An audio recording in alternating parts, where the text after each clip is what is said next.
Hello Den knowers! This is a follow-up of our other video, 7 assets that are making people rich, including liquid assets. In this video, we will be focusing on assets that involve rentals, leases, and real estate. Both videos essentially highlight assets that would essentially be working for you. As mentioned before, billionaires are rich for a reason. They have more than one source of income.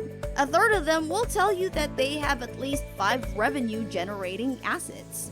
So if you're still tied to your work and you're giving financial freedom some real serious thought, then ditch the cars, jewelry, and luxuries. Instead, let's look into spending your money on the ultimate status symbols, income-producing assets. People are always fascinated with the idea of money flooding in from all directions.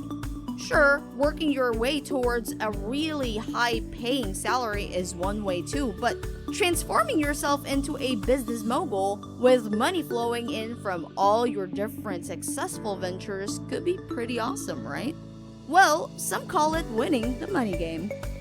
We unfortunately don't have unlimited cash to invest in all these possibilities. Yet. Maybe. But in case you've got a huge pile of stash lying around, then we'll tell you at least 9 good ways you can use your resources to become rich. Before we start, don't forget to like, subscribe, and share this video. We begin with number 1, peer-to-peer lending. This one is a young and flourishing market of banking, which serves to cut out the large financial institutions from the lending process. The idea is simple. The debt that consumers have that they carry through credit cards, banks, or other high-interest rate options, with peer-to-peer lending, those consumers go straight to other peers as a money source to pay it off. The biggest danger is that consumers default on their loans, which impacts your return on investment. Number 2, single-family rental houses. The classic rental property. It represents cash flow special. The single-family rental home is where most real estate investors get their start, and a good rental house can be a cash-flowing machine for its owners, especially when it is in a prime location. This asset has the advantage of easier management, with less tenants, less appliances, and overall, less things to break. Single-family properties can have less headaches. Number 3, multifamily rental properties. Duplexes, triplexes, and quads. If you have a single-family rental home, you're undoubtedly a rental owner. If you're managing a multi-family rental, congratulations, you have just become a full-fledged landlord. By having multiple tenants under one roof, multifamily properties carry a certain edge on the economy of scale that single-family homes struggle to compete with. It's a lot easier to digest the idea of laying some initial foundation work when that same foundation supports 2, 3, or even 4 different paying renters.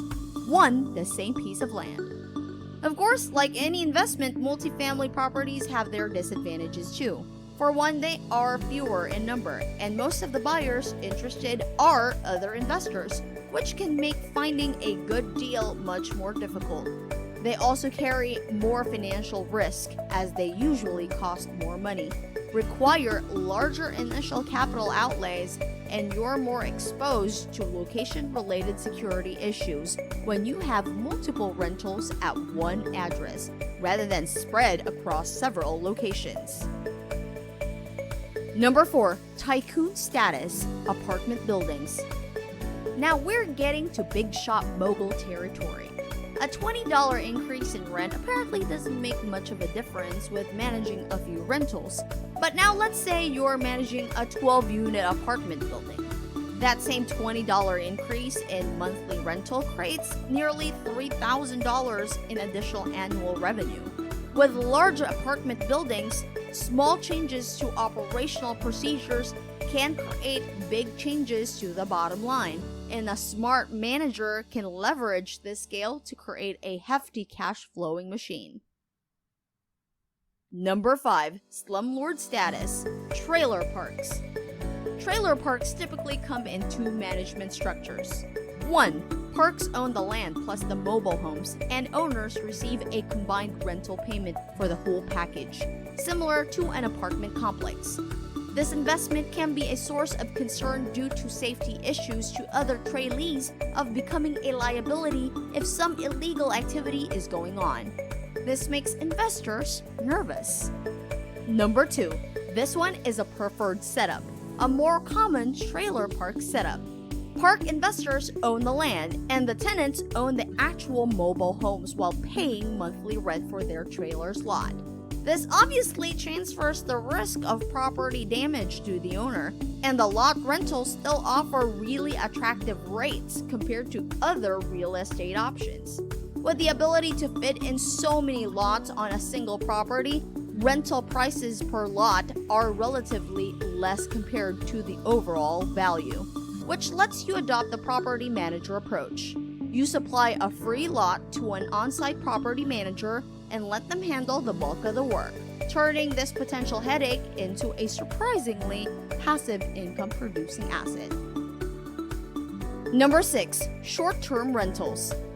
With the rise of Airbnb, VRBO, and others, it's become so sophisticated and easy to rent out a place for a couple of nights.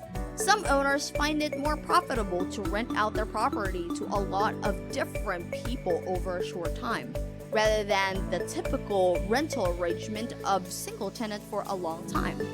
Of course, this comes with the extra maintenance work and hospitality needed for managing lots of different customers, but the rewards can certainly pay off if you build rapport. Number 7. Vacation rentals.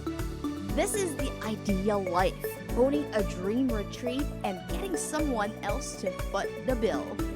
Sure sounds super fun. While some investors certainly have success producing income from their vacation rentals, this can prove to be pretty tricky for novice or even some pro investors. This irresistible idea of owning a slice of luxury usually causes vacation properties to sell at a really high premium and carry some heavy ongoing operating costs. This might be fine for the rich dude willing to pay for his dream getaway, but it will be quite a throttle on the investor looking for an income-producing asset. Number 8.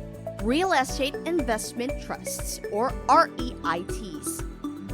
Ever dream of being a landlord, but the idea of tenant calls and plumbing fixtures has you running scared?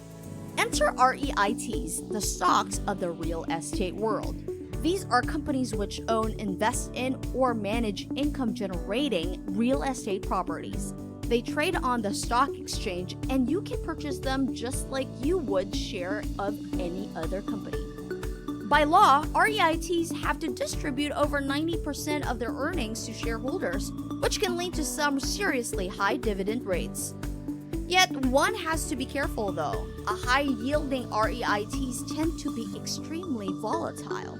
Around this time, it's important to remember the golden rule of finance. There's no such thing as increased returns without increased risk. Number 9. Farmland. You don't have to be a farmer to profit off it. 39% of all farmland in the United States is rented or leased. So if you can't grow an ear of corn to save your life, you still have a chance to get a little agricultural with your income streams. By purchasing a piece of agricultural real estate, you can then rent out your land to farmers looking to expand their operations. This allows farmers to get enough money for maintenance, supplies, and upgrades while you get the monthly rent from them. Of course, you can't just buy a random piece of real estate and hope to start growing crops on it. In fact, the land soil conditions have to be right for commercial crop production, and nearly all farmable real estate is already accounted for. Premier pieces of farmland like high-quality cropland in the middle of Iowa's Corn Belt can sell for $10,000 per acre. Less prime pieces of farmland can be purchased for $1,500 to $3,000 per acre and can often rent for $50 to $250 per acre each year. Plus, it adds quite diversity to your portfolio of investments, and it also receives support from the federal government programs too. So guys, how did you like our video today? Did you learn something new? If you did, don't forget to leave a comment below and subscribe to Didn't Know, and stay tuned for more amazing videos. We hope you gained some knowledge about these real estate assets. And if you didn't know, now you do. See you in the next video.